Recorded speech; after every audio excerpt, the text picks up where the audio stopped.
أنا حسن إسماعيل قررت أسوي تحدي وأجمع 100 مليون دينار عراقي من فلوس الإعلانات والتبرع بها لأطفال مرضى السرطان، ولحد الآن جامع 17 مليون و849 ألف. يوم الفيديو من لبن وقشطوطه، والحلو بيهم متضامنين ويا الحمله. وهسه راح نسوي برجر حلو. بالبدايه نخلي الطابق الاول، وهسه نغطسها بصوص البستاشيو، وهسه نخلي كيكه البراوني، هسه نخلي عليها عجينه البستاشيو. هاي صار الصدق برجر، نخلي عليها الايس كريم. هاي شنو صار هواي ولسه ما خلص. وهسه نخلي الطابق الاخير، هذا صدق صار برجر، وراها صوص النوتيلا. صار عندنا برجر حلو من لبن وقشطوطه. شوفوا لي البرادات مالتهم قدام العين، والنظافه والترتيب والتنوع ما احكيكم. ده عصير مانجا فريش اسماعيلاوي.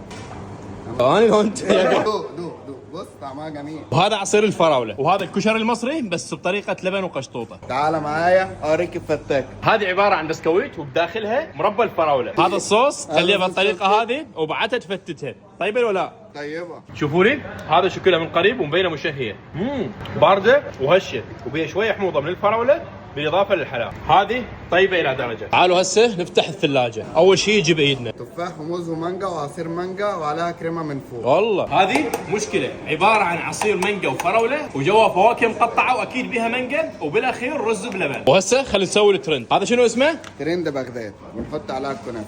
بعد كده نروح نحط المانجا. كثر لي انا احبها. هاي المانجا منين جاي تجيبوها؟ من الاسماعيليه. طبعا لبن وقشطوطه موجودين باكثر من 23 فرع بكل العراق، وكلهم بهذا الترتيب والنظافه.